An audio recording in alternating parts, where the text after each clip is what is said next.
오늘 우리에게 주시는 하나님의 말씀은 사도행전 10장 1절부터 16절까지의 말씀입니다.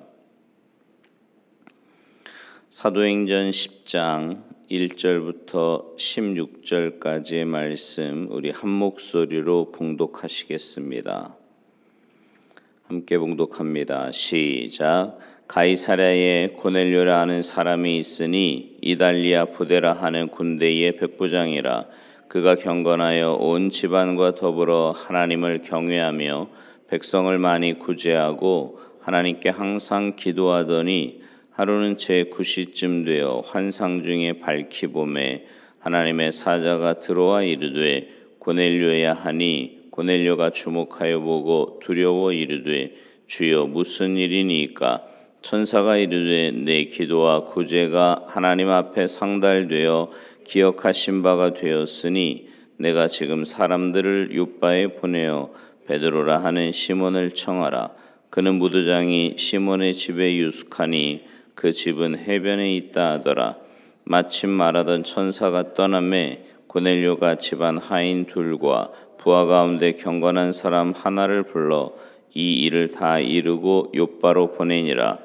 이튿날 그들이 길을 가다가 그 성에 가까이 갔을 그때에 베드로가 기도하려고 지붕에 올라가니 그 시각은 제 6시더라. 그가 시장하여 먹고자 하매 사람들이 준비할 때에 황홀한 중에 하늘이 열리며 한 그릇이 내려오는 것을 보니 큰 부적이 같고 내 귀를 메어 땅에 들이웠더라.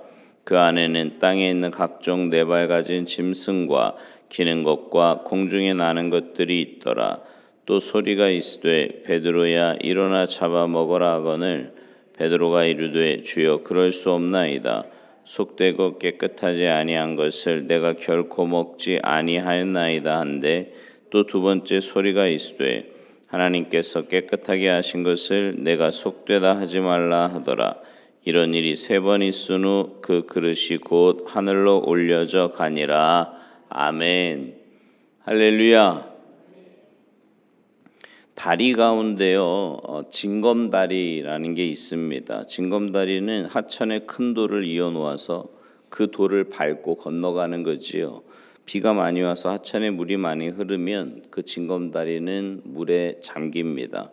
그러나 비가 그치고 수량이 줄어들면 자신의 몸을 드러내며 자신의 몸을 밟고 지나갈 수 있도록 합니다. 자연 친화적인 다리지요. 뭔가를 파괴하여 강제적으로 만든 것이 아니라 조화를 이루는 그런 다리라 말입니다. 오늘 본문에 나오는 이 고넬료는요, 복음을 위해 징검다리와 같은 삶을 산 사람입니다. 유대인과 이방인 사이에는 서로 오갈 수 없는 편견과 대립의 강이 흐르고 있었지요. 그들 간에 편견과 대립의 감정이 강하게 흘러 적대적인 관계가 되어 절대로 하나가 될 수 없는 사람들이었습니다.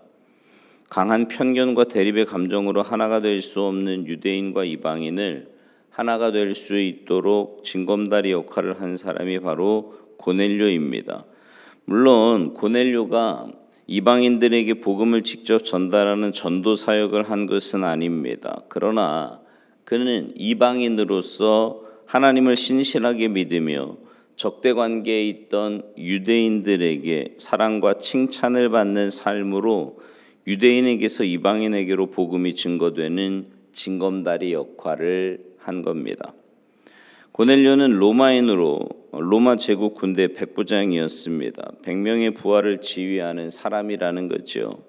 이스라엘의 가이사랴에 주둔하고 있는 군대에 속해 있었습니다. 그는 로마인이지만 유대교로 개종한 사람이에요. 항상 기도하는 경건한 사람이었고요. 온 집안 사람들이 하나님을 믿고 경외했습니다. 그는 가난한 사람들을 많이 돌보며 구제했던 마음이 따뜻한 사람이었습니다.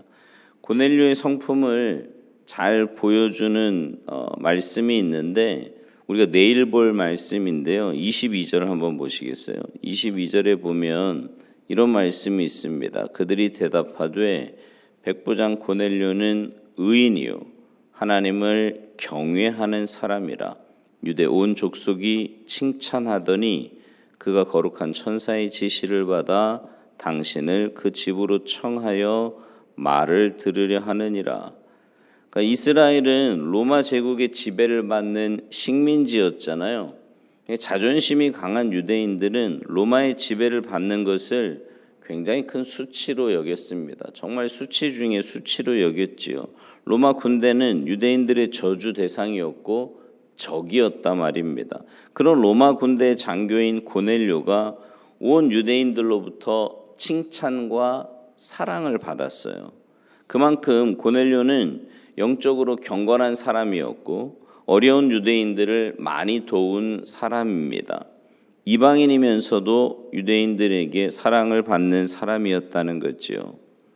오늘 본문에 보면 베드로가 요빠에 머물렀던 곳은 무두장이 시몬의 집입니다. 이 무두장이라는 직업은 뭐냐면 도살된 짐승의 가죽을 만지는 직업으로요. 유대 사회에서는 사실 이 당시에는 천민 중에 천민으로 여겨진 그런 직업입니다. 어제 우리가 말씀을 봤지만 죽은 다비다를 살렸잖아요, 베드로가. 그런 베드로를 자기 집으로 모시고 싶어 하는 사람이 없었겠습니까?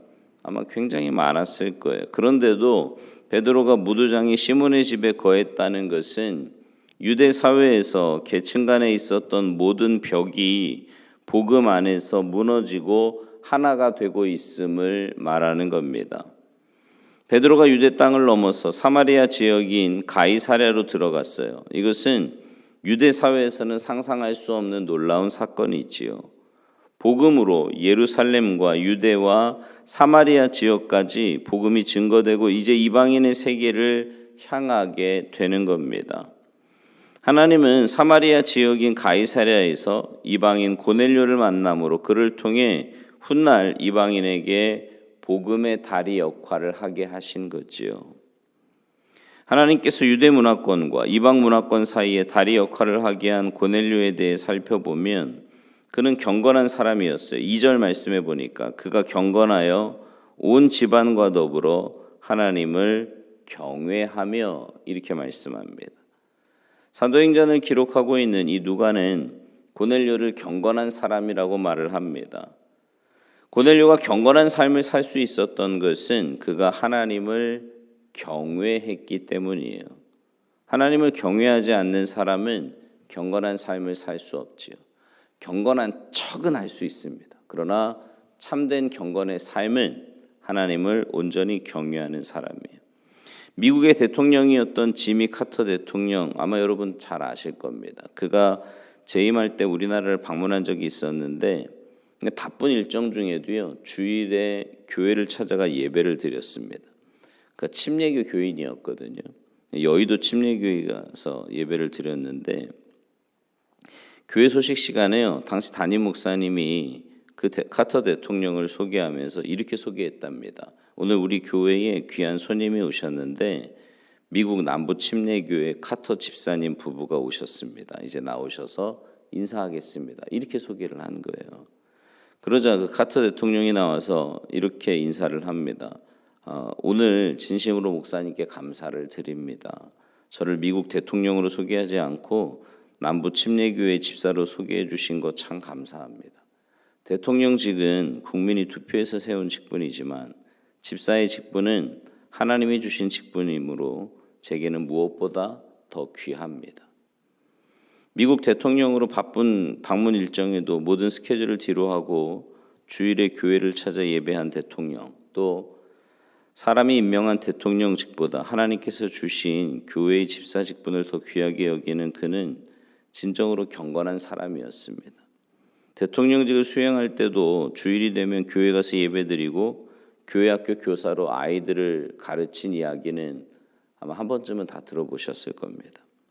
대통령직을 수행할 때만이 아니라 대통령직에서 물러난 이후에도 집 없는 사람들에게 집을 지어주는 헤비타드 운동에 참여해서 땀을 흘리며 노동의 수고를 하였는데 하나님의 이름으로 세계 평화를 위해 일하는 모습을 보여주며 많은 사람들에게 오히려 대통령으로 재임할 때보다 훨씬 더 많은 신뢰와 사랑을 받았습니다. 경건한 사람이 세상을 향해 끼치는 선한 영향력이지요.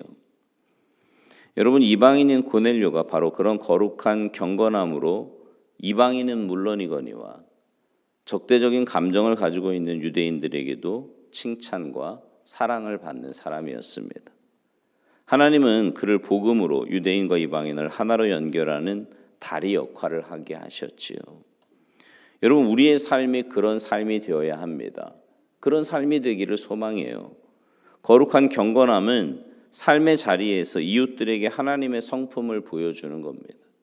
제가 종종 그런 말씀드리지만 한국 교회가 욕먹는 부분이 이런 부분 때문이에요. 교회에서 열심히 모여서 예배는 드리는데 사는 모습 보니까 안 믿는 자기들하고 똑같거든요. 아니, 오히려 더하면 더했지 덜 하지 않습니다. 또 말은 굉장히 잘해요. 누가 그러더라고요. 교회에서 말하는 훈련은 잘 시켜놔가지고 어디 가나 말은 너무 잘한대요. 근데 말한 만큼 살지 못한다라는 거지요. 여러분, 그건 절대로 경건함이 아닙니다. 거룩한 경건함이 아니에요. 고넬료의 거룩한 경건함은 어려운 이웃들에게 사랑을 나누어 주는 일로 열매를 맺었습니다. 많이 구제했다 이렇게 말씀하잖아요. 그 구제는 고넬료의 거룩한 경건함이 보이는 창문과 같은 역할을 한 거지요. 여러분, 거룩하고 경건한 항상 기도하는 모습의 속사람과 어려운 이웃을 구제하는 섬김의 모습의 겉사람이 조화를 이룰 때 만들어지는 거예요. 그러니까 겉과 속이 똑같아야 된다 이 말입니다.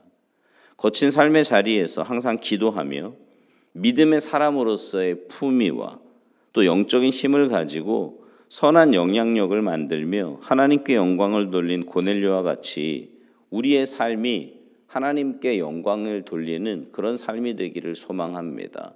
그러기 위해 하나님을 믿는 그 믿음, 하나님을 경외하는, 온전히 경외하는 그 경외하는 마음을 가지고 여러분의 삶에서 그리스도인답게 사셔야 합니다. 이웃을 사랑하고 내가 받은 은혜를 나누어 주고 또 나보다 남을 먼저 생각하고, 여러분, 나보다 남을 먼저 생각하려면 내가 손해를 볼 수밖에 없지 않겠습니까? 그런 삶을 사는 거예요. 그러니까 삶의 중심이 내가 아니라 하나님이셔야 된다는 거예요. 그리고 삶의 중심이 하나님이 될 때 내 삶에서 나보다 남을 먼저 생각하는 그런 여유 있는 마음과 넉넉한 마음이 생기게 된다라는 거지요. 바라기는 무엇보다 여러분의 삶이 하나님을 올바로 경외함으로 경건한 삶을 사셔서 그런 여러분의 삶을 통해 하나님의 은혜와 사랑이 흘러가는 축복의 통로의 삶이 되시기를 주님의 이름으로 축원합니다. 기도하시겠습니다. 하나님, 감사합니다. 주님의 자녀 삼아주셔서 하나님을 알게 하시고 또 하나님의 놀라운 은혜와 사랑 가운데 하루하루를 살게 하시니 감사합니다. 우리가 받은 은혜와 사랑은 너무나 크고 놀라운 것인데 그 은혜와 사랑을 받은 자답게 세상에 나아가 빛과 소금의 역할을 감당하라고 주님 말씀하시는데도 여전히 내가 중심이 되어 나밖에 모르는 그런 삶을 살고 있지는 않은지 우리의 삶을 돌아봅니다. 주님, 저희들에게 믿음을 더하여 주시고 하나님을 올바로 경외함으로 삶에서 그 경외하는 신앙으로 이웃을 돌아보며 주님의 사랑과 은혜를 흘려보내는 축복의 통로들이 모두 되도록 주님의 도구로만 사용하여 주시옵소서. 감사드리며 예수님의 이름으로 축복하며 기도하옵나이다. 아멘.